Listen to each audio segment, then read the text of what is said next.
All right.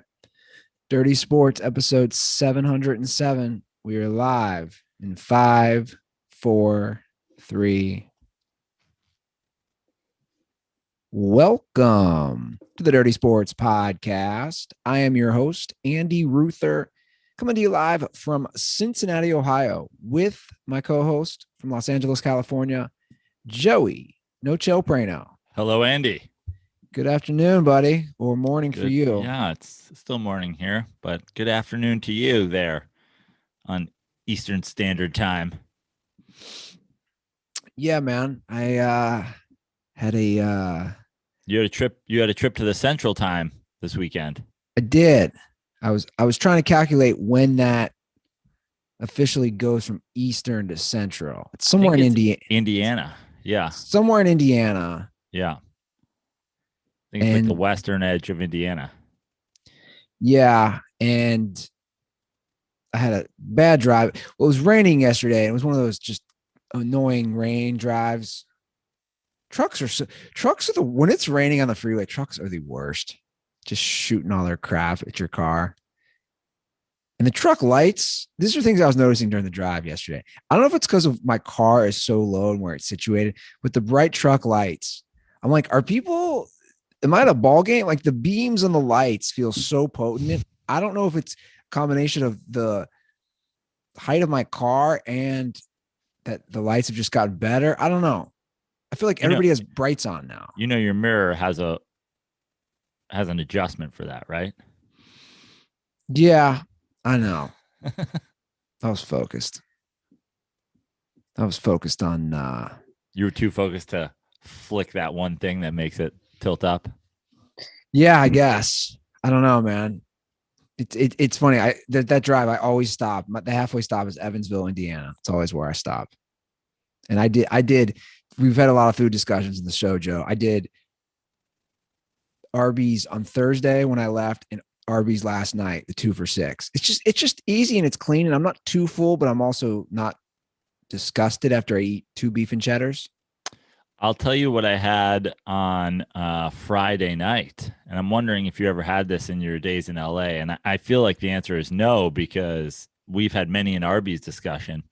But did you ever have it? I've driven by it so many times, and I'm always meant to do it, but I only for the first time tried it on Friday. Top Round over there on, like, I think it's on La Brea. It's like a one-off, like, fancy, not fancy, is like, but it's like a classier Arby's, a variety of roast beef sandwich styles. Same, like the main one is like with whiz, and like it's basically a beef and cheddar, and it was so good. Roast beef is pretty underrated. That's one that falls under the radar besides turkey and ham. Nobody's talking roast beef too much. Not enough people talk roast beef. You know what? When I think of roast beef, I always think of one Hope Solo. You're going to say Hope Solo. Yeah. And then hot start to the show. I remember this dude in high school. He said that too about this girl. He went down on this girl, and he's like, "Oh, it tasted like roast beef." And I always will think, I'm not going to say this girl's name, but I always will think of him saying that her vagina tasted like roast beef. But we're not dirty enough anymore. It's funny. Like, you have your things with the DirtBalls. Like, that's my thing that I just don't get. And we'll get to a call later where somebody's like, "Can you guys even talk about this anymore? Because you used to." And it's like, it's funny because the whole time when you go full Andy, like that last little bit, the entire time in the 5 years, 6 years, however long we've been doing this show, 7 years, I'll be like, "Oh, we're doing Hope Solo vagina stuff. It seems awkward."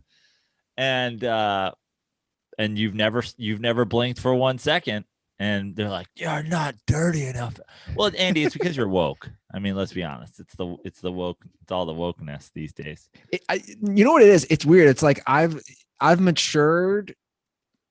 I think it's more visible with me. Like, I've matured to some degree. I've evolved as a person, and like my views or just how I am personally. And somehow that equates to the dirty, but I'm still me, I was called the dirty dog in college. Like I was visiting college buddies this weekend. They're still like, man, Ruther and your stories and all that stuff. Uh, which I forget, you forget when you hang out with buddies, right? Like old time buddies.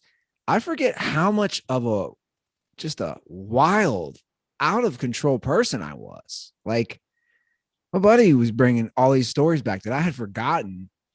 He's like, dude, you were naked all the time. Like all the time. It didn't matter if you're around girls, guys, like you just like, how Bert Kreischer always takes his shirt off? That was me, but showing my junk in college. Like everybody had seen my penis. And I'm proud of it. Yeah. I'm proud that, I didn't care. I mean, honestly, you had it out all the time, apparently. You have tons of jokes about masturbation. And meanwhile, Louis C.K. is world famous. And here you are showing your junk to people, talking about masturbation nonstop. And you're hosting the podcast with me. It seems unfair. Yeah, in a basement. Brunette lives matter.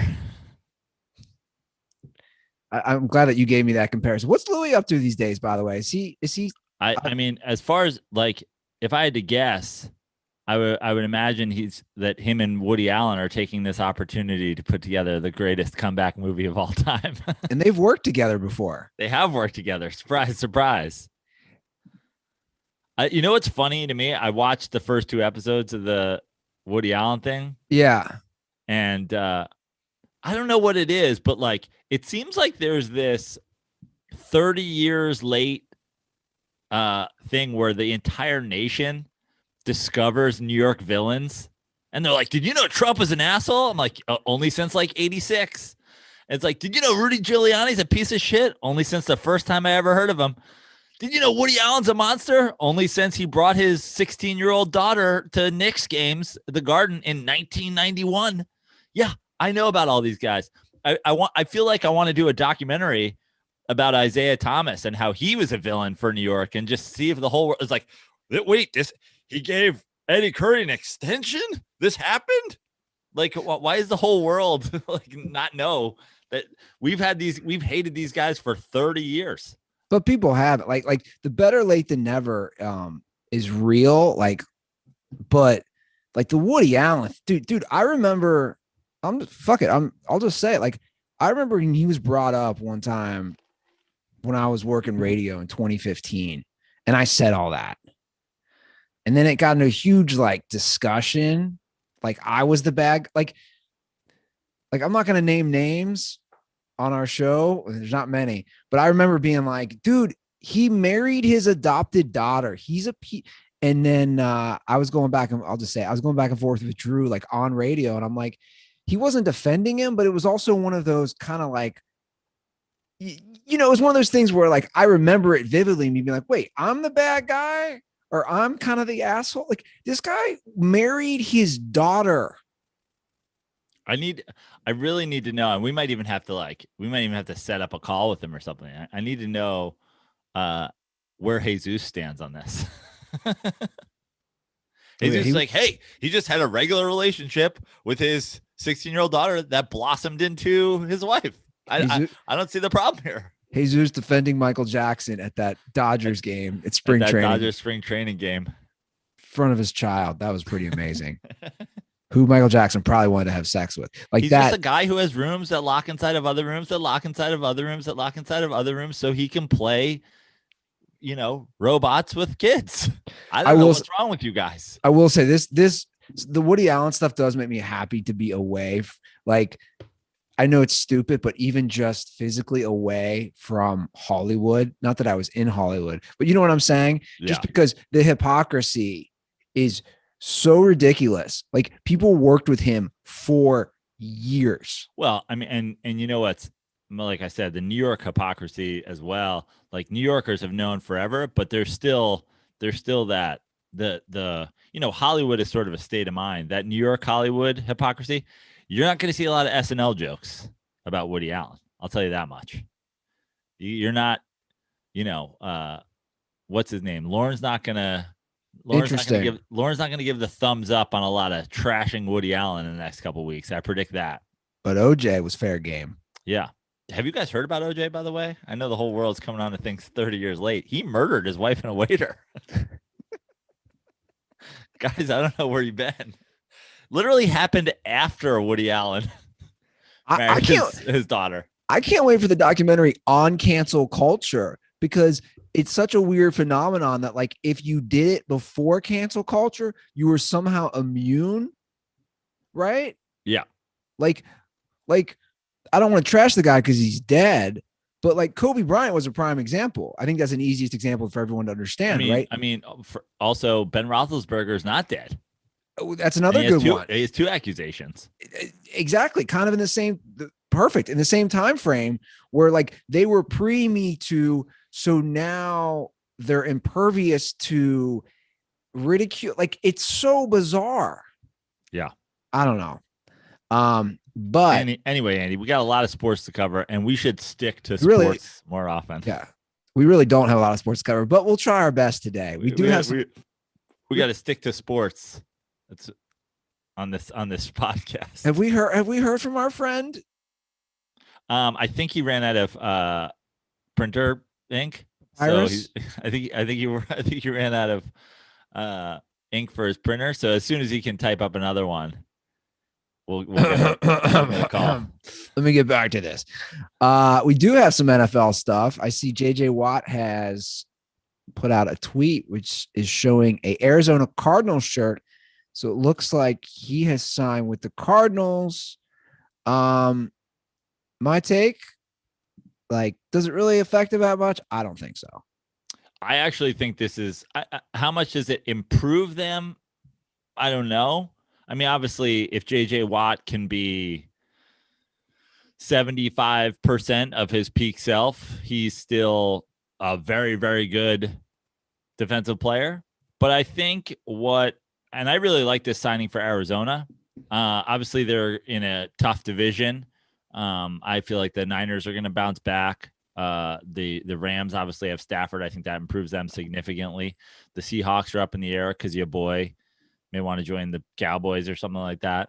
But I think how this helps Arizona even more than like what he could maybe bring physically is like they're a young team. They're going to have to get good fast if they want to capitalize on, a rookie quarterback deal. I just think he's going to be the Larry Fitzgerald of their defense. He's going to be like Larry Fitzgerald isn't what he once was, but he has a ton of value for that team because he still holds his own and he's a, veteran leader on a young squad. And I think that, I wasn't really thinking about this as a JJ Watt potential. It was more like, what team can JJ Watt join and really like help them turn the corner in terms of a contender? And that's where you can kind of say, how much does JJ Watt have that ability anymore? Does he join any team's defense and suddenly they're, look out, they have JJ Watt? And I think I agree with you that no. So in terms of a fit, I think a team where he can play, can contribute, and can be a leader to a young squad is probably the best fit for him. And warm weather in Arizona for those old bones, like he'll be this. I think it's a great fit. Yeah, I mean, they went 8-8. Obviously, they looked like a playoff team and they kind of struggled down the stretch. Veteran leadership is very important in the NFL. That will definitely help. Smart move. Stick to the warm weather. I like that.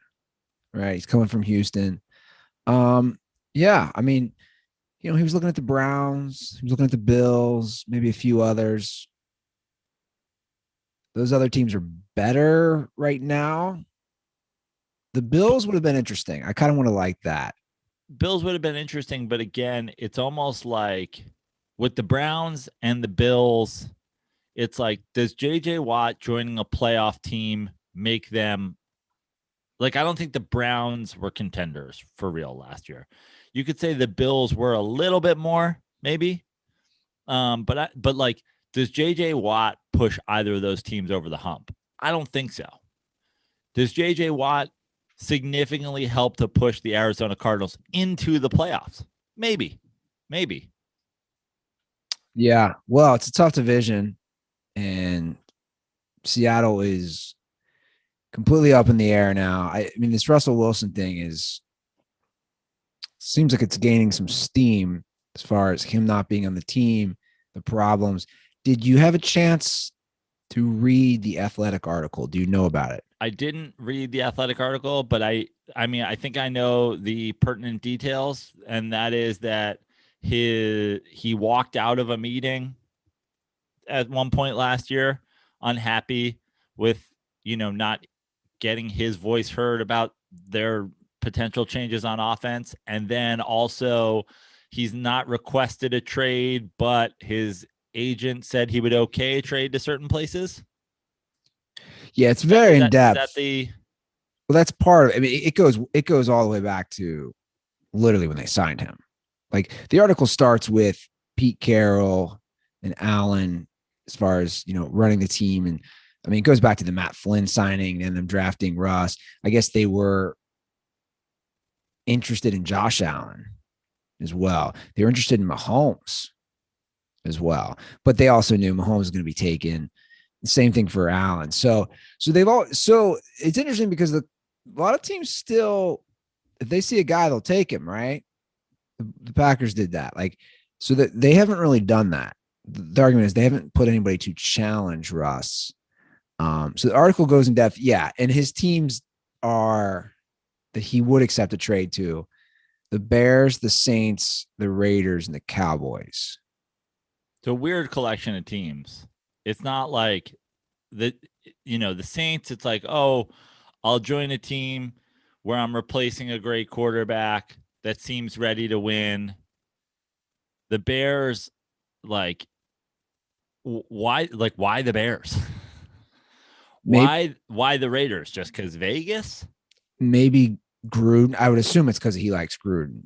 Okay. The Bears, I assume something to do with their head coach and their defense. The Cowboys, he wants to be the next quarterback's destiny that's ruined by Mike McCarthy. By the way, I'm a Giants fan, and I would love him to go to the Cowboys.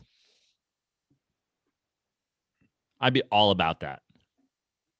Because the Dak thing is right now, I'm not the biggest Dak fan, but the way that they're handling, I actually think the Cowboys are handling the Dak thing properly, which is why go and spend a ton of money on this guy when we're not sure he's the fit, which, obviously we saw Washington do with Kirk Cousins and eventually move on from him. And I think Dak is a good quarterback, but obviously he's coming off an injury and they're leaving themselves some wiggle room here. Obviously Dak, might push might come to shove at some point where Dak is like, I'm not doing this anymore. I refuse to play, especially since, I got hurt last year. But tying yourself to Russell Wilson for all the money, like, I'm like, yeah, let's go. As a Giants fan, I'm like, please do that. Well, they're pretty similar side by side. If you look at their numbers since Dak became the starter, they're actually very, very similar. The Russ thing is interesting because I think he might have too many people in his ear. Now, if you read that article, it talks about what most of us knew. They started real hot. They were passing the ball a lot on first and second down more than they ever had. They were, quote unquote, letting Russ cook, but then he had a terrible stretch. And so they dialed it back some, which you're going to make adjustments. But he didn't play that good in the second half of the season, especially the last, 4 or 5 games. And he's got to take some accountability for that. To me, it goes back to, I think it goes both ways. I think he's got to play better. And I think, the coaching, Carroll is still a run the ball defense, don't turn the ball over. That's what he is. And he's not going to change. He's not changing it 69 or however old he is. And kind of like, in my opinion, it's like, why should he? Yeah. And that's in essence what I've been saying the entire time, which is Russ can be whatever he is, but it's all about the balance, not the run pass balance, but the balance of, like, your contract to your actual value. If your contract is more valuable than your value, I don't really care how good you are. And vice versa. If your value is greater than your contract, like if you're a rookie, if you're on a rookie deal and you're improving and you're the future quarterback, it's like, let's let that go until we have to sign you. And, the bottom line is Pete Carroll, defense, run the ball. Russ comes in, Marshawn Lynch in the Legion of Boom. He gets to 2 Super Bowls, and now we pay him as though he's whatever. And I basically have always said, I don't think the value is there. And I mean, I'm the one that said prior to him getting them re-upping his deal that he might not be there in 2020. And now the talk was, they were looking at Josh Allen. You moved the goalpost. You said 2018 or 2019. I mean, we're 2021. I'm pretty sure I said 2020. I know you didn't for a fact. Either way, Josh Allen didn't get drafted in 2020. Well, all I'm saying is they were looking at potential first-round quarterbacks. Well, I think if you read the article, it says a lot of teams do that. Like, you'd be surprised, which I didn't realize. A lot of teams with franchise guys are doing that. But I just think it's a different story when you're talking about, Aaron Rodgers at 37. This would be my advice. Russell Wilson's 3 years ago. Yeah, Russell Wilson's only 32. This would be my advice to Russell Wilson. And again, he has not demanded a trade, supposedly, but you have to be careful what you ask for. Because while I think the game might have passed Carroll by somewhat, I still think he's a great coach. I also want to reiterate, he's been there 9 seasons. His worst record is 9-7. So my point is, Carroll's doing something right. Russ needs to remember that. You know what I'm saying? Like you've made the playoffs 8 out of 9. How many players can say that, right? Also, for the game to pass you by, you had to be ahead of the game at one point. So the idea that you want to join Mike McCarthy's Cowboys, Matt Nagy's Bears, like, okay, maybe stick with the guy the game may have passed by, as opposed to the guys who have not been in the same city as the game. And that's my point, is you still found a way to win in Seattle.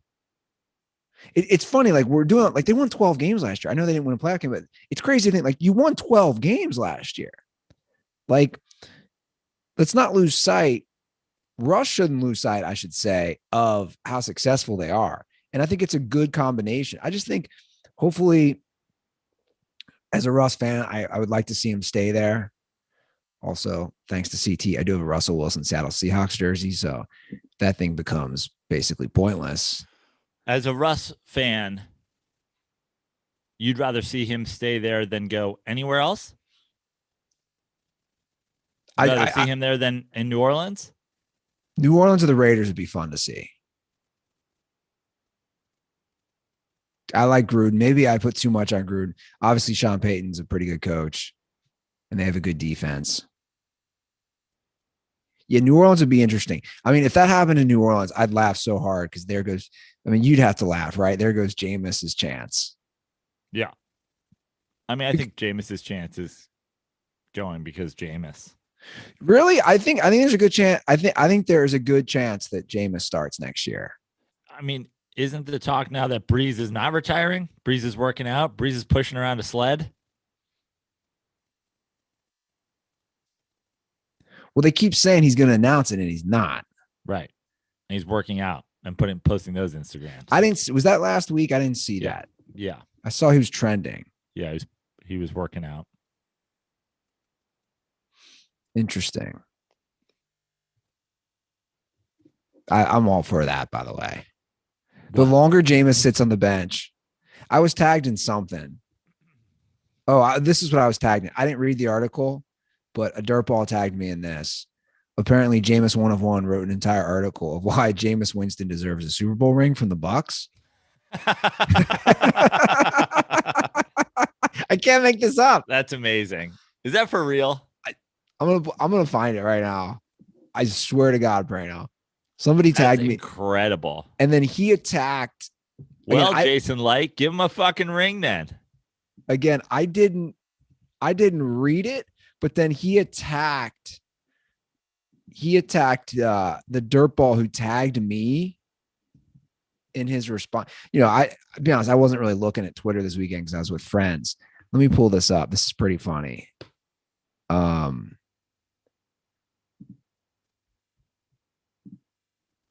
okay. Why are you not tagging me in this? I'm the original Jameis fucking troll. So this is yeah, so I was tagged in this. Matty Cakes tagged me. It's pretty funny quote tweet. So he tags me and says, "This is absolute bonkers. This is the take of a crazy person." So James 101 titles this. My latest article was published by Shadow League, whatever is that. It's a must read for all Jameis Winston fans. Who are Jameis Winston fans? And it says, should the Glazer family who own the Bucs award Jameis Winston a Super Bowl ring? And then he writes, read the article before commenting. I mean, the bottom line is the change of quarterback last year. Obviously, they made a lot of other additions, but the change of quarterback, we all agreed, was worth like 4 games. And they get the 4 more in the. I mean, they won a Super Bowl the second he left. But if he's not on the team, why would he get a ring? Because Jameis 101 is a lunatic. Like, also, read my article on shadowblog.org that Andy Ruther deserves a Super Bowl ring from the Glazer family. I mean, you literally deserve a ring from the Bucs exactly as much as Jameis, which is 0%, by the way. But if we were going to make an argument, I mean, I'm going to make this argument right now. We trolled the Bucs into moving Jameis Winston. Bottom line, we were like, if you're not Jameis 101, fucking trade him. Fucking get rid of him. And Jason Light, just to cover his own ass, moves Jameis Winston and they get a Super Bowl. We fucking deserve Super Bowl rings from the Bucs. The video we put out is Jameis 101, the Bucs GM, is more responsible for the Bucs Super Bowl than Jameis Winston. We deserve 2 Super Bowl rings. I want my fucking Super Bowl ring. That'd be nice. Dude, he's a lunatic. So this article, I've clicked on the article. I'm not going to read it, at least not right now, because we're obviously recording. But the article is full of his own tweets, which is hilarious. So he tweeted this 10 days, 12 days after the Super Bowl. I can't wait to explain this. He tweets 31 points scored by Bucs in the Super Bowl. New addition, Gronk, 12 points. New addition, Ryan Suckup, 7 points. New addition, Antonio Brown, 6 points. New addition, Leonard Brown, 6 points. Players from the 2019, 0 points. So by the way, Jameis 101 is such a fucking moron. You can go by that argument all you want, dude. Okay, not a single person from the 2019 team, not a single person from that 2019 team, or I'm sorry, on the 2019 team scored in the Super Bowl. Dude, who got Antonio Brown there? Tom Brady. Who got Gronk there? Tom Brady. Leonard Fournette wanted to play with Tom Brady. It's like all those points are because Tom Brady's on the team. You fucking moron. Like this guy. Also, the thing with Jameis 101 is if Jameis throws a touchdown, it's Jameis's points. But if Tom Brady throws a touchdown, it's Gronk's points. It's Antonio Brown's points. I mean, he has 1,000 articles, the percentage of offense that Jameis Winston was responsible for. So you're literally just moving the goalposts and saying it's Tom Brady. It's these guys who are responsible for the offense, as opposed to when your guy's doing it, it's the quarterback that's responsible for the offense. Fuck this. You know what? I'm worked up again. Fuck this guy. Let's find out who this guy is. This cocksucker. I can't stand him anymore. It's Jason Light of the Tampa Bay Bucs, and I think he's just down. I just think he's off his meds, and he's down. Schizophrenia. Yeah, he's down a terrible rabbit hole, dude. If I went back the other day and watched that video, I still say that voice is the exact same person. And I think at this point, he's just so far down this hole that like he's keeping it going to say, I was right. And also I'm still right now. I'm still right that I got this guy and then he brought all these players. So I did a great job as a GM, but I was right. I did a great job as a GM when I got the other guy too.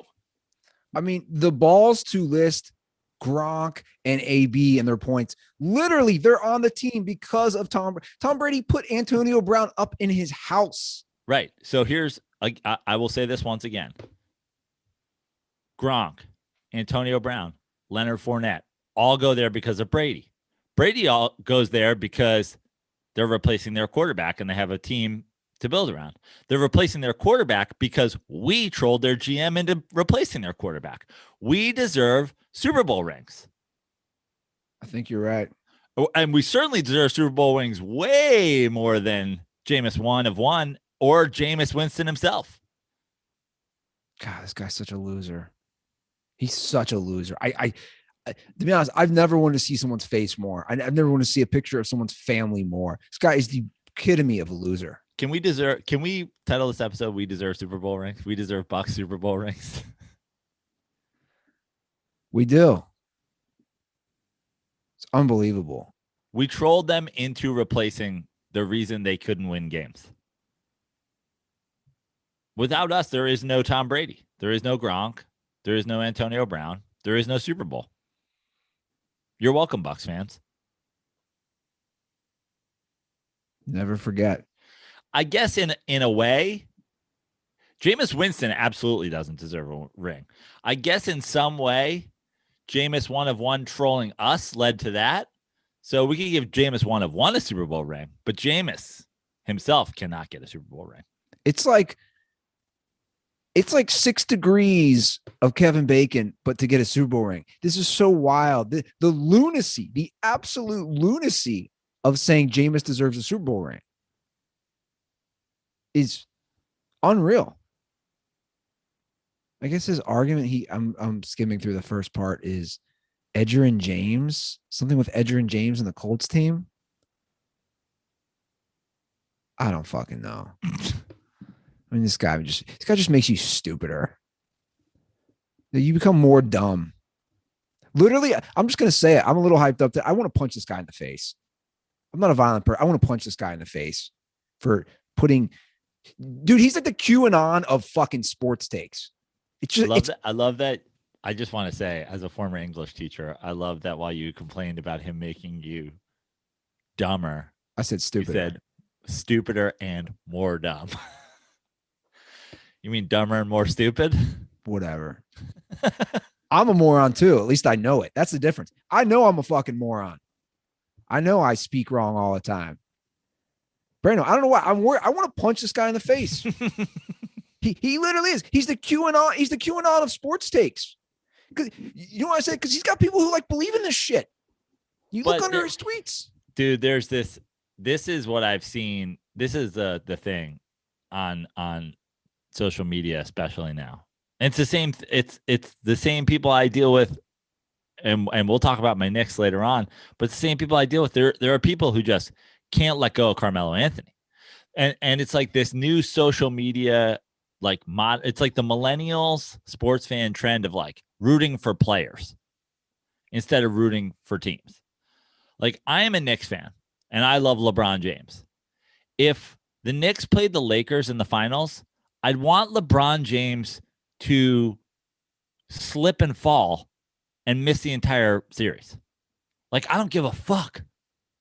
I don't care at all. I'm not like, well, I don't know. Am I rooting for my favorite player or am I rooting for my favorite?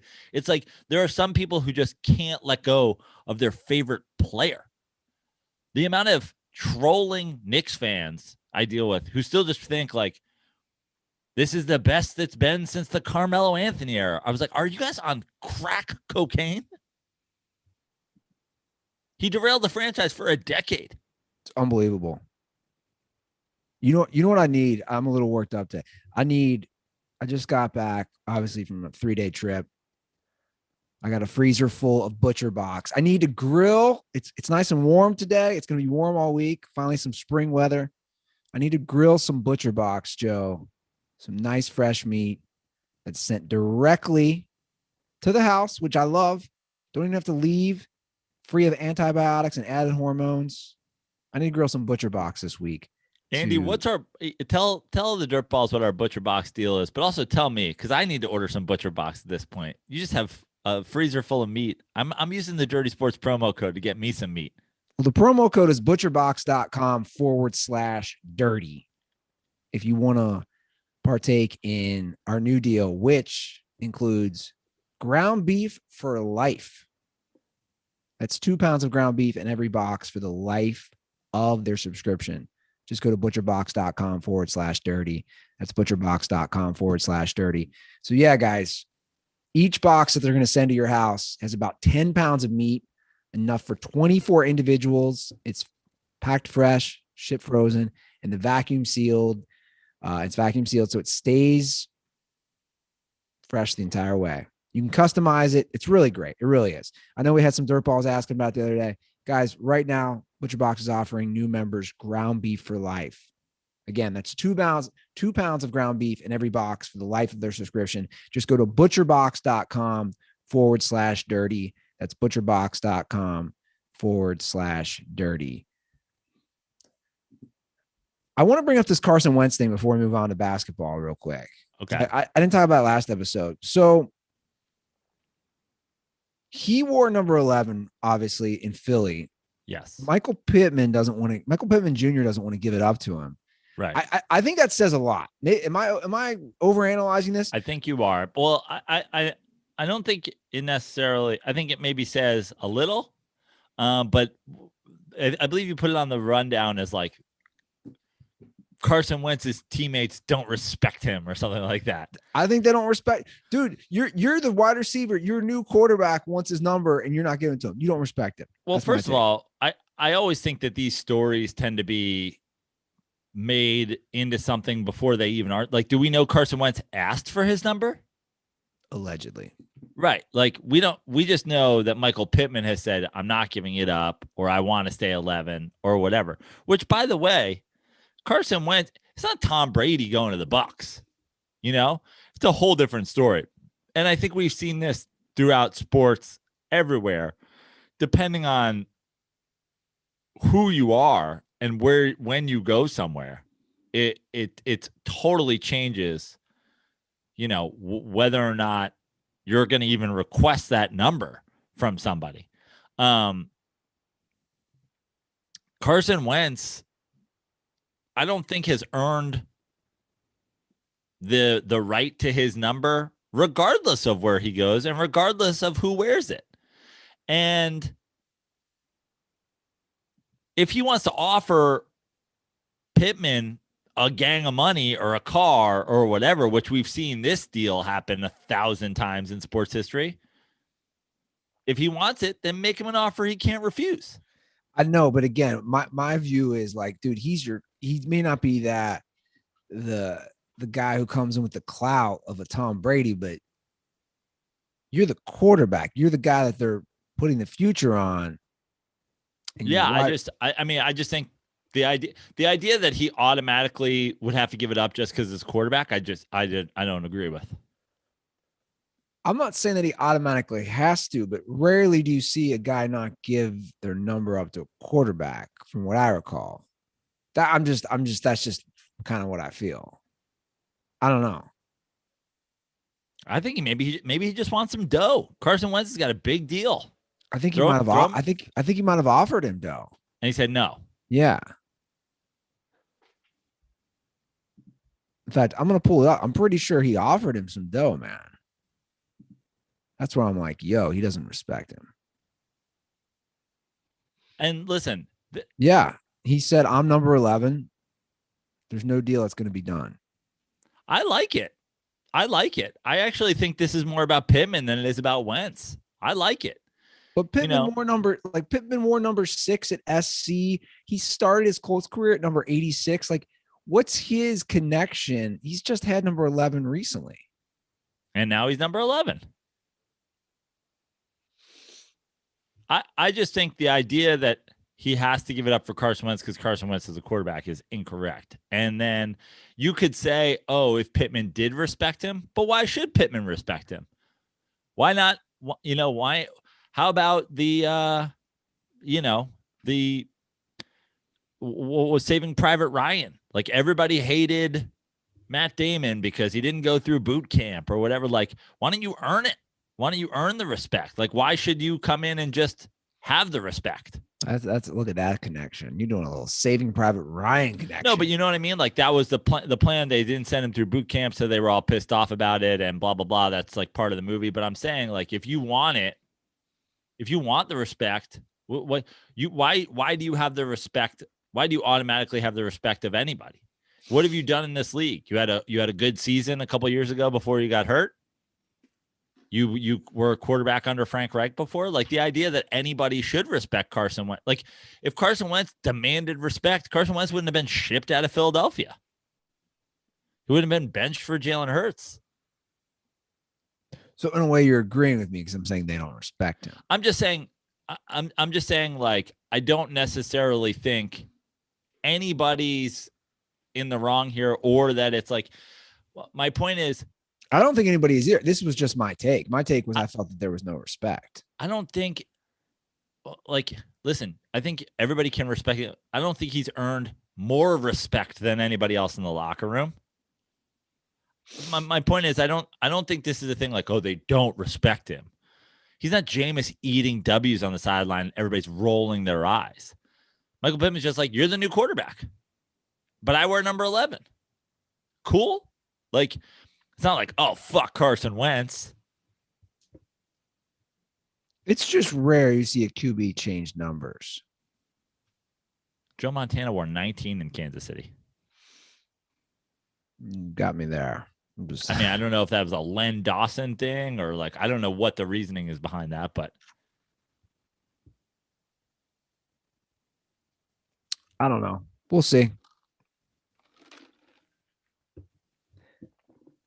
Are the Suns are they legit at all? Let's deal with the Phoenix Suns. I want to talk about them for a minute. Well, I guess the question is define legit. I believe are they the 4 seed right now or the 5 seed? I think they're the 3. Are they? No. Should be Utah, Lakers, Clippers, Phoenix. They are, let's see here. Yeah, you're right. They're 4. Well, I mean, they're a half game out from the Clippers, one game out from the Lakers. So when I say legit, could the Suns make the Western Conference Finals? Could they? Yes. Will they? No. Because I don't think that they could beat in a playoff series the 3 teams above them. So if they finish 3rd, are they beating the Lakers or the Clippers in a playoff series? I don't think so. Could they beat the Jazz? Not the way the Jazz are playing. Now, could they win? Could they make it to the Western Conference Finals because they beat a, 5 seed? Who's a 5 seed now? The Spurs? Yes.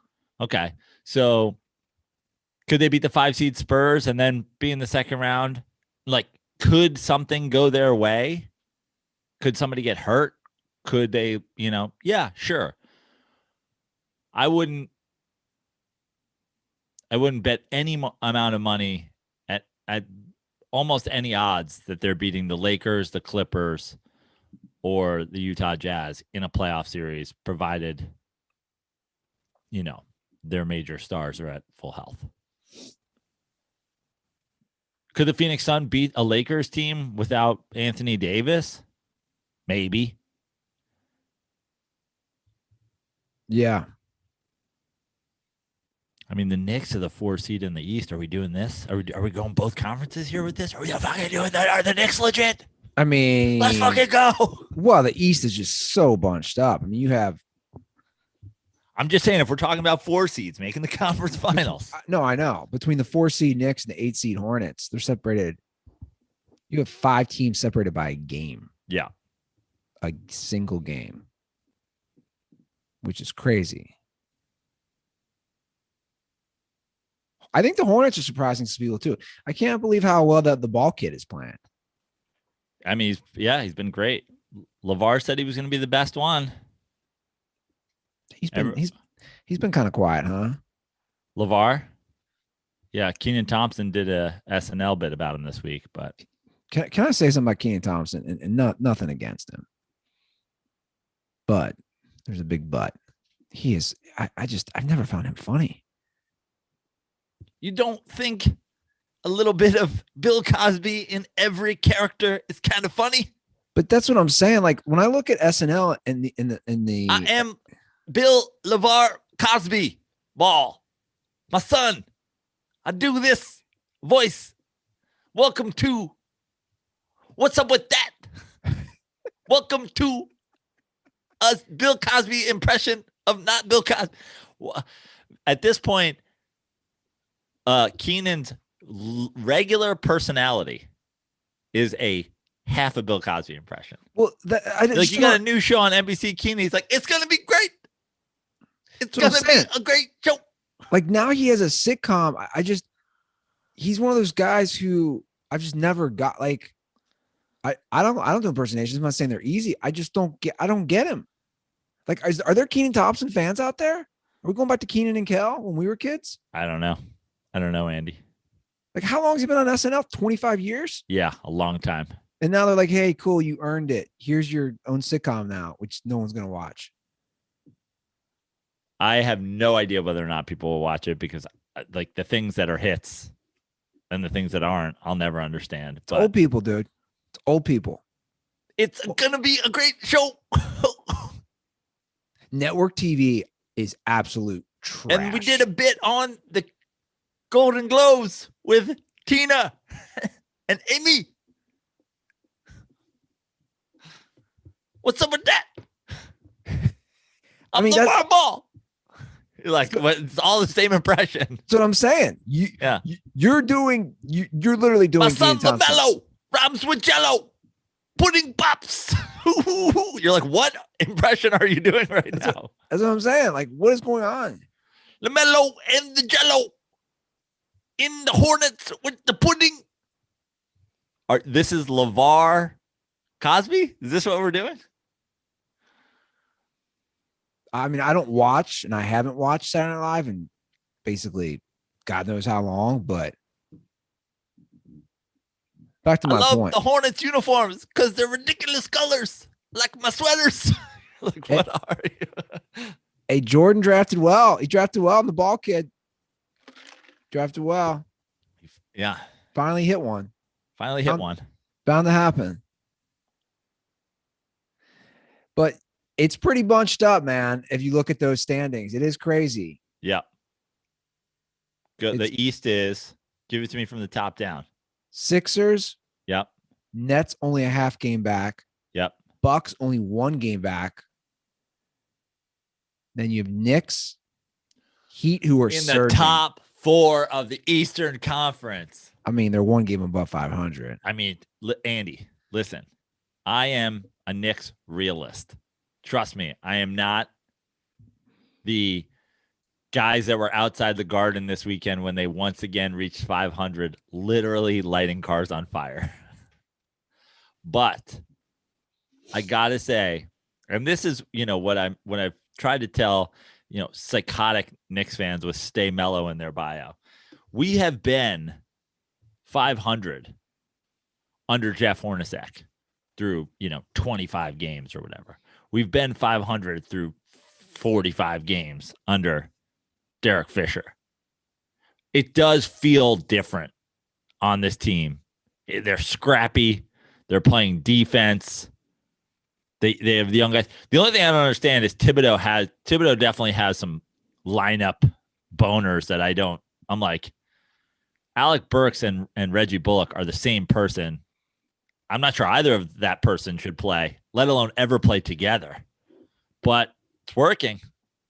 It's going to get tougher. I mean, Miami's getting healthy. They've won 6 in a row. Joakim Noah's retiring. Or is he? There's no way Tom Thibodeau lets him retire without just like one puts a little bait on the hook. He's like, come on, we got Derrick Rose, we got Taj Gibson, we're playing a lot of defense. Mitchell Robinson's out. Come here for a 10-day contract.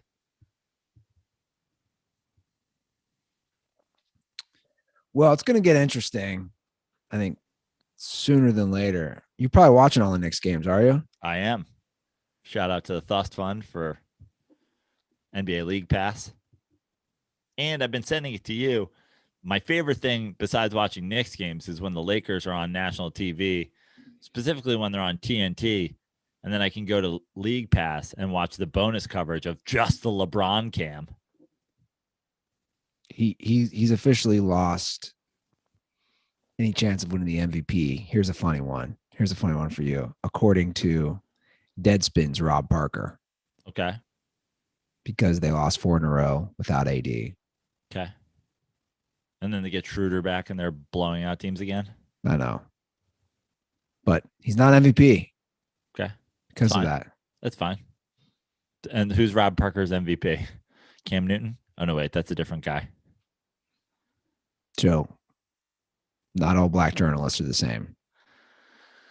No, not all black journalists are the same, but a lot of the black blogger clickbait guys are the same. Yeah. I saw that headline. I was like laughing. I was like, dude, we're really? We're doing this? 30, 31, 30 at that point, 32 games in the season.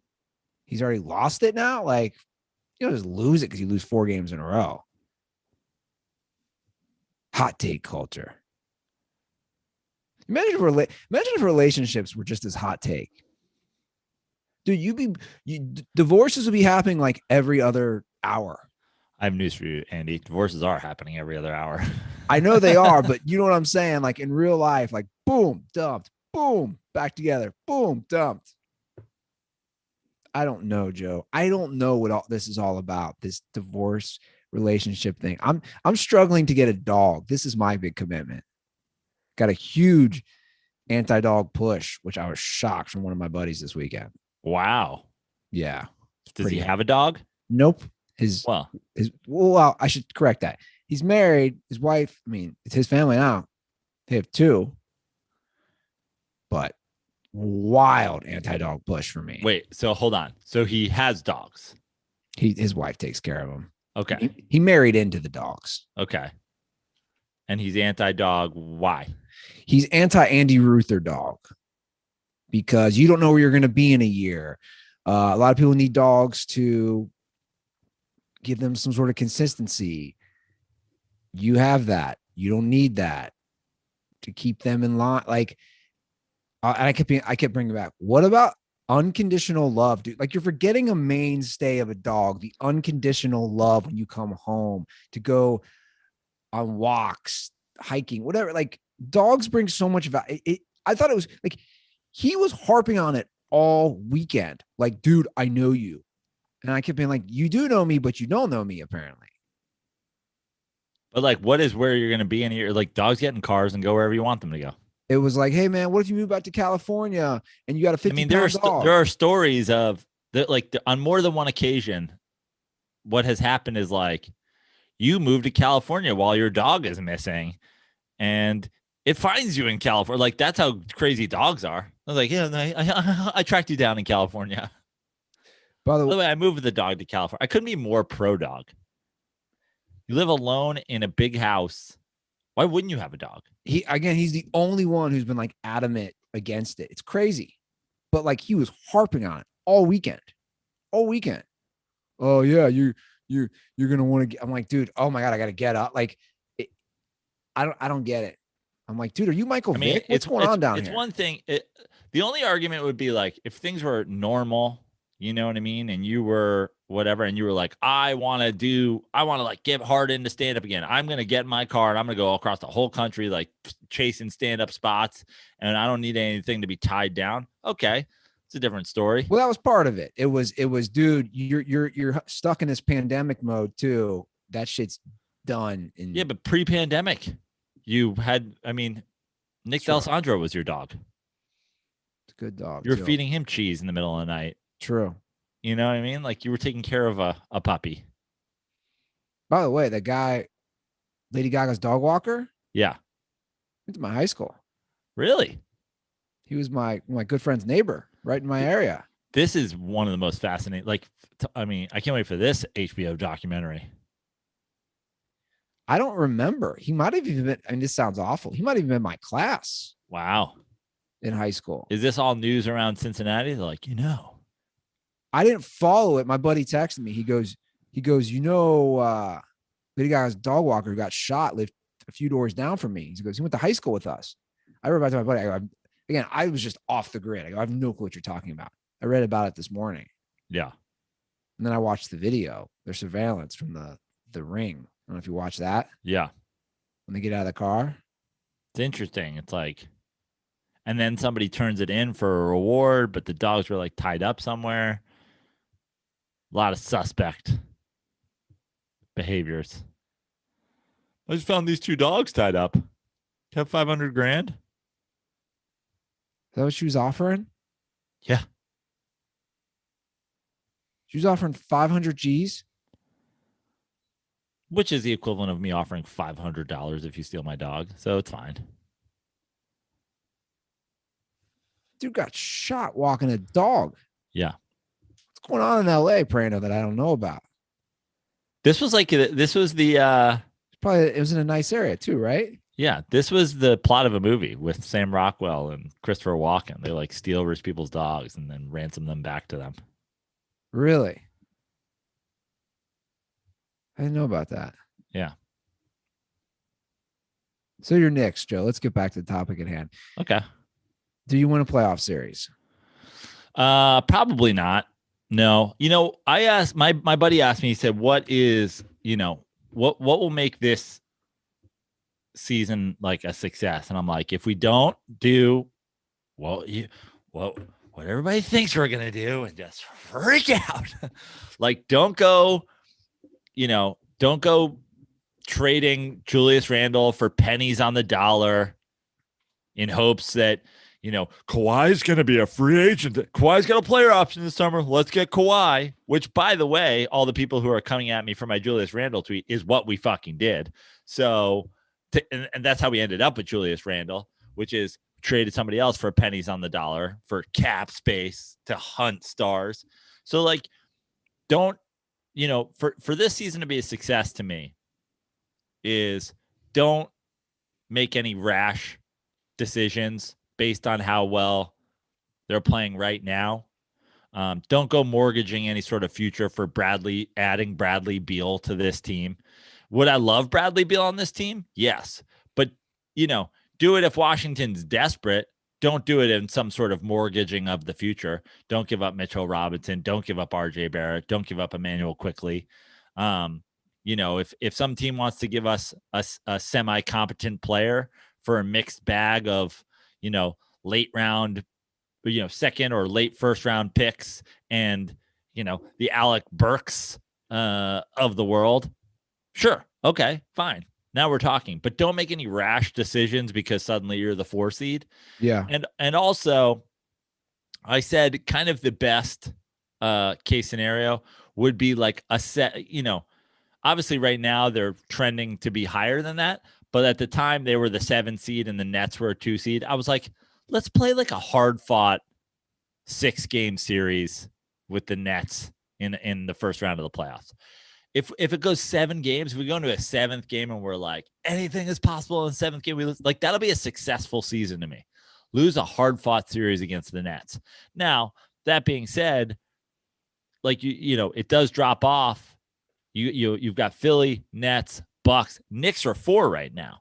So if the Knicks Miami will finish top 5 seed. Right. But if the Knicks, let's say the Knicks finish, 5 and the Heat finish 4, then it's like, well, can we beat them? Probably not. But then the successful season for me then is if they finish, if they finish 5th, 4th or 5th, that would be a success. If they finish 6th, 7th or 8th, just make that series a battle.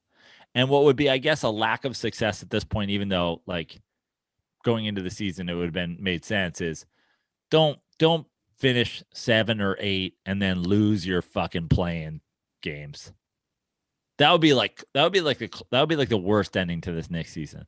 They finish 7th. They've only got to win 1 of 2 to make the playoffs, and they lose both. Yeah. Really, it's just developing quickly, developing RJ Barrett more. Julius Randle's got his all-star reserve coming up. Get Mitchell Robinson healthy. Find the guys that are going to be kind of the future of this franchise. Because Derrick Rose, he's been great so far, but like he ain't it. Sure.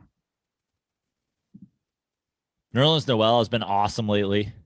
Like they rejuvenated guy's career, and that's where everybody wanted me to take an L last week on a old takes exposed.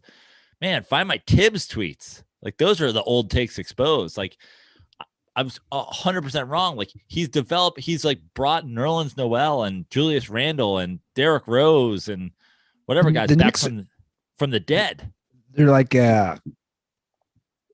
then they're all former Kentucky players too, those guys. Well, yeah, and that's this is like a whole other thing we're doing where we're like stockpiling Kentucky guys and like making it work. Yeah. You toss in Rose, 3 former Calipari players. Quickly is from Kentucky as well. Oh, yeah, that's right. Kevin Knox is from Kentucky. Yeah, you got a lot. Yeah. Well, we'll get to some calls. We got some dirtball calls today. Hotline 310-359-8365. Before we do that, I am excited that the spring is here because that means I get to take care of the lawn here in Cincinnati. Joe, obviously, we know, and I've documented in the past, the amount of nurturing and care that the late, great Walt Ruther put into the lawn. I mean, have you ever seen a guy so meticulously watch over and care for his lawn? Literally watching it grow. Yes. Literally doing that. I gotta say, this is a great thing that you're about to talk about. Like Walt passes, you don't just pick up where Walt left. And honestly, it'd be totally impossible for you to do that. You have no experience in this whatsoever. So you're now getting help in doing what Walt did, which is taking care of his lawn so well. And that's what I need. And thanks to our friends at Sunday, which is a great product. And I'm happy to announce as a new partner with Dirty Sports, they sent us some of their products and I've already started using them. Guys, Sunday is great because it's a lawn care service that's going to send the products directly to your house. And I need all the help I can get. Obviously, this is the first time that I'm living in a house with a lawn. We have a half acre in the backyard. And I've already got it going with Sunday. I've already applied some of the fertilizer. Now that the spring is here, it's supposed to be in the 50s and 60s, and it's going to make lawn care that much easier. What I love is literally they have an outline of the house, which is crazy, right? Like they already have the outline of the square feet. I've submitted the soil. So they're going to give me the proper nutrients and need that will fit based on the soil. And my brothers are excited about this. My family is. Again, my dad set the bar high, so I got to make sure the lawn is looking good. And guys, I can't recommend this company enough. If you need help with your lawn, sign up for Sunday right now. Let Sunday take the guesswork out of growing a greener, more beautiful lawn this spring. So right now, Dirtballs, this is a new sponsor. We love these guys. Hop on board. Visit getsunday.com/dirty to get $20 off your custom lawn plan at checkout. That's $20 off your custom lawn plan at getsunday.com/dirty. And I will have that link in the description of the podcast. It's customized lawn care, which is exactly what I need. And the second box is going to ship in a couple months, and then a third box in the fall. So basically, it's curating my lawn for an entire year, Joe, so that I don't really have to do all the thinking on it. And they're going to send it to me based, again, on the soil, on the type of lawn that I have, the location. It's all customizable. So right now, DirtBalls really take advantage of this and go to getsunday.com/dirty to get $20 off your custom lawn plan at checkout. I love this, Andy, because we have joked so much about the big hardware stores of the world, and you go to the garden section, and it's some dirtball with his AirPods in, listening to you talk about Hope Solo's vagina, and then being like, hey, so I've got a lawn, and my dad used to take care of it, and I take care of it now. And he's like, yeah, let me see if I can find you somebody from the grass section. And then they, hide behind some soil and lay down for a little bit. So you don't have to deal with that anymore. Just have all the stuff shipped to you, a personalized lawn care plan. Yeah, you really can't beat it. It's the best deal around. And like you said, you don't have to leave your house and deal with the morons at some of these local stores. Sorry, the milkshake machine is broken. You're like, what are you talking about? This is Home Depot, bro. And he's like, sorry, I used to work at McDonald's. That was my go-to line when I didn't want to help somebody. I meant, let me see if I can find somebody in lawn care. All right, so we got a few calls. We recently touched on NBA. We have a frustrated T-Wolves fan. Oh, poor T-Wolves fans. I know. Our farmer dirtball. This is after they hired their new coach. So he's just venting, so I'll play it. Joe, Andy, Jay, number one, Minnesota Farmer Dirtball. I want to talk about the Timberwolves. Last call I went way too long because there's just too much to talk about with the incompetence of this organization. Long story short, we hired a bird from Canada, a finch, probably a yellow finch from Canada. This little small bird used to work for fucking New Orleans or something. Offensive-minded coach. Oh, Christ. I mean, it's never ending. And the Warriors have our first-round pick next year because we're going to be a top three, and that was protected. And then if we get the protection, we'll keep this year's pick, we'll lose next year's pick. So we're going to give the Warriors another piece. We already gave them Steph Curry. We already gave them James Wiseman and Wiggins, which I guess whatever, Wiggins blows. But fuck! It's unbelievable.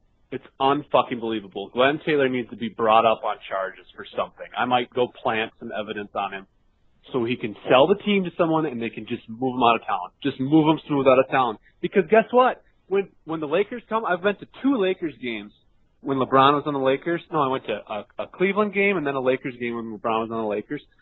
He doesn't even try because it's the fucking Timberwolves. It's not even worth having a fucking team in town. Just leave the Target Center and give us concerts. Fuck! Oh, it's miserable.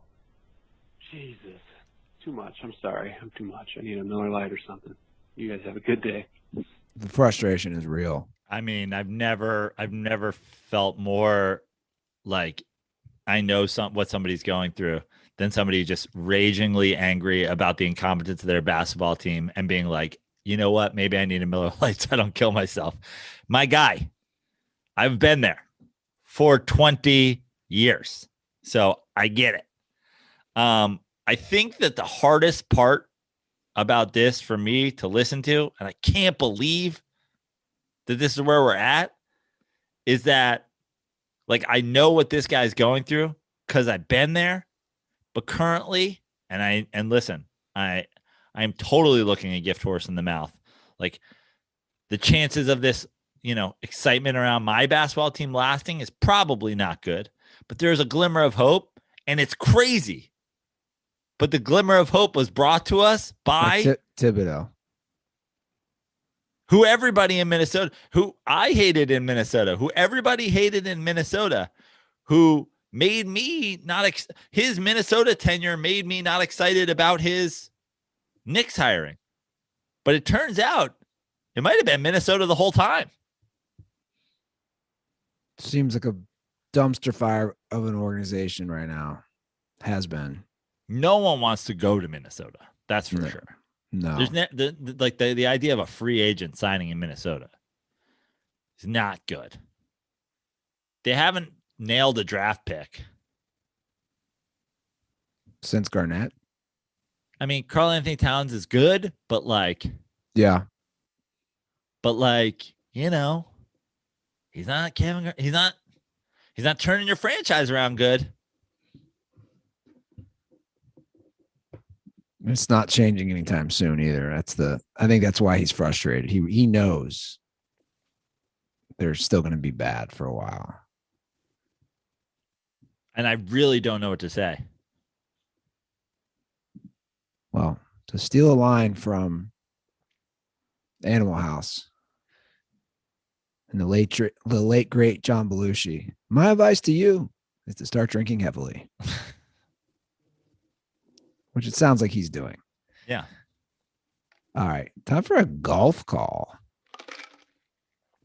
I'm wearing a little red today in honor of What's up, fellas? This is Jew. Tiger. Just wanted to get some advice. I know, Printer, you're, obviously talk about golfing a lot. And, with the new ad that you guys have for these golf bags, looked at it, pretty cool. So I'm somebody that's golfed occasionally. I'm fucking atrocious. I can't hit a fucking ball off a tee to save my life. But I want to get, after work, hit up the course, just something to do. So getting in, do you recommend taking lessons? Kind of sounds pretty lame as being an adult, but, I know it is something that people do. So I was just wondering if someone's, getting into golf for pretty much the first time rather than just casual a few times here and there, if you would recommend getting golf lessons. And condoms are for people that do not combine their home and auto insurance. You're there, my friend. this is that's a perfect question. I golfed this weekend and I'm terrible. So it's the first time I golfed in September.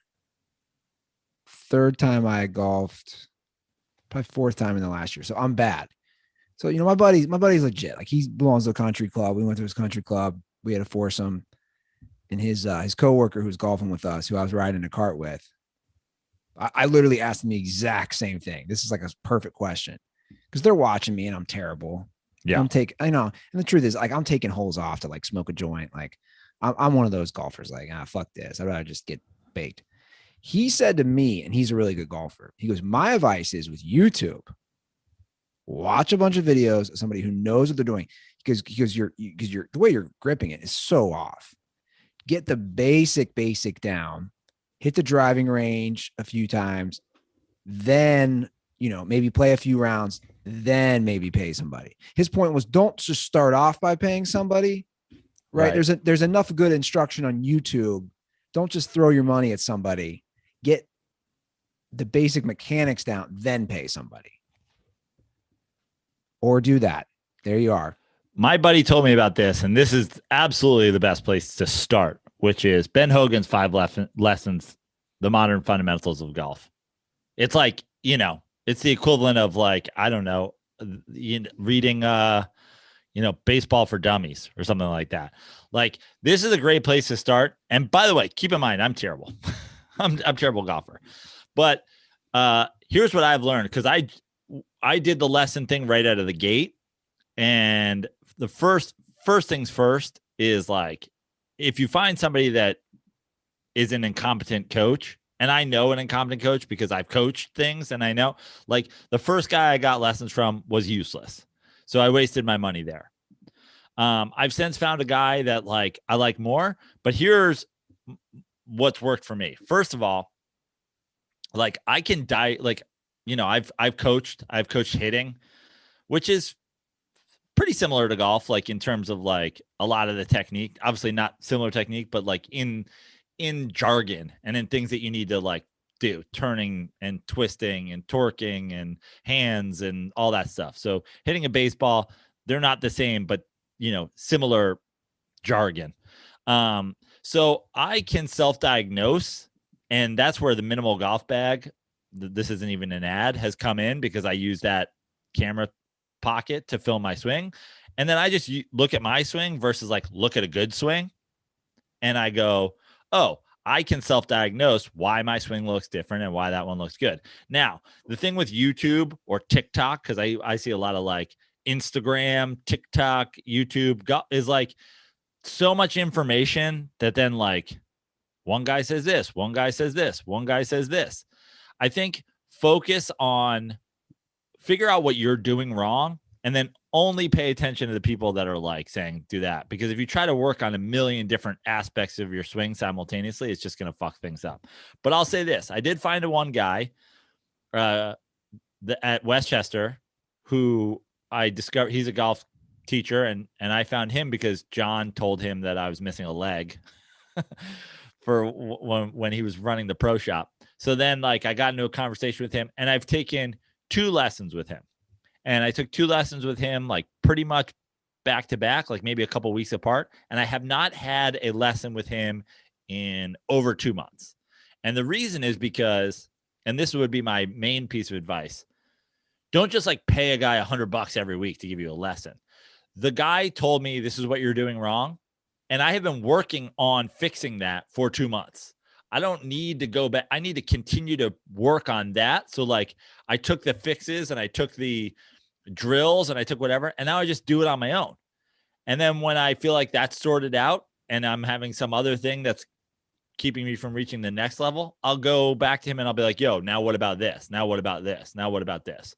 But he definitely gave me some really good tips on like chipping and putting and like whatever, in addition to like, hey, this is what's wrong with your swing. So I'm still working on that thing that's wrong with my swing, and I've got a little chipping and a putting help. So I would say it's a combination of all the things, but like, don't just dive in and start with this, and then find, at some point find a coach and be like, hey, give me one thing I can work on my own for the next 3 months, and then I'll be back. I do have to brag. I somehow got a birdie. I don't know how I did it. It's the biggest fluke on a par 3. Hit it over the water, hit the top of some stones that were outlining the water. It bounced up and straight onto the green about 15 feet away. And I somehow sunk I didn't, I just rushed, hit it, sunk the putt. The foursome, the 3 guys I was with could not stop laughing. Like, you just got a birdie, dude. Like, how did this happen? That's like, first of all, congratulations. Freak. It's a birdie in the scorebook. It looks like a green in regulation and a long putt on the scorecard. Well, you and my buddy, real quick, my buddy would say, because a lot of my shots, he goes, dude, they're never pretty. And a lot of times, like, they don't look pretty. The swing, he goes, you're like an ugly girl with big tits, man. It's like, it doesn't look pretty, but hey, I'll take it. Oh, I mean, the game of golf is all about good misses. That's what I've learned. Like, just your misses can't be terrible. If they're, dude, I probably played one of my better rounds. Like, I play with Laz all the time at Industry Hills, which is a really tough course here, and it fucking I hate it. It's so hard, and I also played there before I should have, and it kicked my ass. So I've always had a thing. And the other day I went there and I didn't play that well, but all of my misses were pretty good. Man, I came out with the best score I've had there yet. But like that like lucky good get in, it's good. I mean, I took my girlfriend golfing for the first time. She parred her first ever golf hole.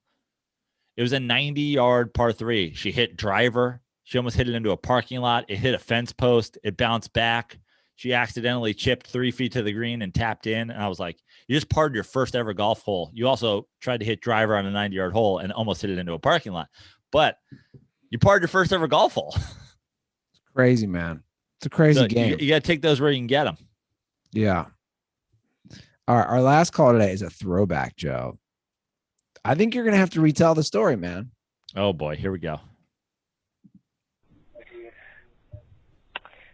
Hey, what's up, Andy and Joe? This is Drew calling in from Brooklyn. I just had a quick question for you. I'm trying to recall to my roommate the story from years and years ago about Mikey telling the story about the turtle. I know it might not be exactly the Dirty Sports content for the year 2021, but if you could maybe just give me a quick run-through of what exactly that story was. And then we lose, but I don't know what happens. Okay. But first of all, I think this is important. Mikey listens to the show. Not Mikey. It was John. Mikey is a savage in his own right, but this is very much more out of the John bag of tricks. Your oldest brother. Brother. And before you tell a story, I want to say real quick, for me, first time I heard this story was we went to a Mets Giants game up in San Francisco. I heard it in the parking lot as we were tailgating. And I was speechless. I was laughing. And then we repeated it on a podcast. I think we partied all night or whatever. I would argue it's easily a top 3 dirty sports story, and I'll let you tell it. I mean, first of all, I was not a part of this story at all. This is all hearsay for me. But this thing is amazing. So when I was in college, one of my good friends was still home like where we're from, in the area.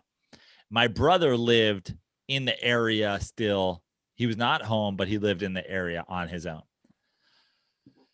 The gist of the story is this: my brother and my buddy hang out. They're hooking up with some girls or whatever, blah, blah, blah, blah, blah. Anyway, the next morning, my buddy puts supposedly a used condom in John's orange juice. And as is normal. Can I hop in here? So yeah. Like in his orange juice glass, or in his orange juice glass. He's just playing a prank on him. Yeah. And now this is something that Savage myself, prank. Mikey, John, my sister, probably my parents, probably their parents. If you come at us unprovoked, Maddie Goldberg knows this. If you come at us unprovoked, unbelievable. If you Pearl Harbor us, I was just going to say, Japan we knows. will nuke you. So, and also, by the way, in this story, I'm not sure which is worse, but yeah. So your friend who I know, my friend pranks John with a used condom in his orange juice, a savage, unprovoked move. Right. Now, John is also the kind of guy. John is Mr. Unprovoked Attack as well. Like John will prank you for no reason. But if you come at us unprovoked, we're going to nuke you. And a lot of my friends know this and have learned their lesson. In fact, my buddy who did this to my brother, he came at me unprovoked one time, and then I fed him a lollipop that I'd shoved up my ass. So we savage. We'll go. But so then the response from John was, then my buddy was living at home still. John was living on his own. My buddy was living at home. So John goes over to my buddy's parents' house. And his sister had a turtle. And I guess John spent the night there and slept in the sister's room. I think the sister was in college at the time. But the sister sleeps in the sister's room with the turtle. And John, I don't know how this is I don't even know how this is an attack on my buddy. But in response to the condom, jacked off on the turtle. He masturbated on the pet turtle of the sister. And just like left it under the heat lamp in the thing. Here, supposedly. Hearsay. I know I was not there for any of this stuff. I've just heard. He committed a criminal act. Yeah. It's the savagery. Now first of all, this is all in like the late 90s, when early 2000, maybe. You can do things like that. And everybody involved is under the age of like 23. So who found the turtle? I don't know if I ever got the explanation on that. I don't think anybody found the turtle. I think I'm John assuming just said, I did this. I was saying, because I'm assuming the semen dries. No idea. Again, all hearsay as far as I know, but this is still talked about amongst the involved parties. And he's like, you deserved it. He's like, it's not even my turtle. And he's like, well, listen, an attack on me is an attack on my family. An attack on my family is an attack on your family. There is a lot going on. Yeah. And to be honest, it's I'm not going to give names, but we have 2 Italian families. It's almost like a mob war going on. Yeah. A mob prank war. We have 2 Italian families involved in this prank war, which, holy shit. I will say, as savage as John's act was, a used condom in somebody's orange juice is, I mean, that is a Pearl Harbor, an unprovoked, you just dropped a bomb on our base. Yeah. Like, there's going to be retaliation. And the two people involved, my brother and my buddy, both just like reckless, savage individuals. Like, they're the only pair of people in my life where like it would have gone back and forth like this. Like, he would have only done that to John, and John would have only done that back to him. Like, anybody else would have been like, what it like, I'm going to sue you. You know what I mean? Did the prank war end at, like, John ended the prank war, correct? Yeah, it tends to be these like just one-off tradings of like reckless behaviors. I'm saying, like, you don't bounce back from somebody jacking off on your sister's pet turtle. I mean, I would say John didn't bounce back from the original attack. You know what I mean? Like, it's just like this is completely off the rails, this war. I mean, it's one of the craziest things I've ever heard. I still don't understand. I was like, wait, what? Like, why? How? And there's a lot of details about this that were also like left out for legal purposes, but like, sure. There's a lot of logistical. That's the gist of the story. Yeah, there's a lot of logistical and again, questions. All hearsay. I was in college at the time in Pennsylvania, far removed from this whole situation. Otherwise, I'd have been like, you monsters need to knock it off. That's unbelievable. The savagery. So let that be a lesson to anyone trying to do a unprovoked attack on the Prano family. Yeah, that is, I highly like recommend you not do that, because there's a dozen stories about like the retaliation being so much worse than the original attack. Well, I've seen it firsthand in recent months from you, an unprovoked attack on both of us, and nothing criminal. I just want to put that out there. You did not do anything criminal, but you responded in an appropriate manner to this individual. I don't even know what you're referencing, but I'm not going to say it. I'll tell you off air. Okay. But you responded in an appropriate manner of an unprovoked, very mean, not even threat, a very mean thing that was sent to me for both me and you did what had to be done. Yeah. And, like it, that it's like Goldberg. Goldberg's always like, yeah, I'm scared of Prano. It's like, we never had beef. And then like every once in a while I would have to, I'd be on the road and we'd allow you to like grow your social media following by coming on our podcast. And then you'd open up with like, let's talk about Prano's lisp. And you're like, okay, well, I guess I got to come back and destroy you. It's unbelievable. That story though, that's an all-timer. Absolutely all-timer. Well, guys, if you have any similar stories, I would love to hear them. Call the hotline, 310-359-8365. If you want some beer koozies, I got a bunch of them. Drop an iTunes review with your Twitter or Instagram handle, or email me, andyruther45@gmail.com, and I will send you some koozies. Follow us on Twitter and Instagram at The Dirty Sports. Joe, I know you're on every social media. You're probably I'm at Fix Your Life on Twitter. I'm at Joe Prano on all other social medias. Rate, review, and subscribe to this podcast. Keep drinking Miller Lite if your basketball team sucks, or if they're good. Drink them in celebration. Drink them in anger. Just keep drinking them and let me know about it. Yeah, and I will officially, when the show ends, be submitting to the Tampa Bay Bucs our reasons for getting a Super Bowl ring. Yes, please. Because if Jameis Winston gets one, deserves one, 100% we should get one. All right, guys, that's the show. Thanks as always for supporting us. We'll be back on Thursday. Have a great few days. And don't forget, stay dirty.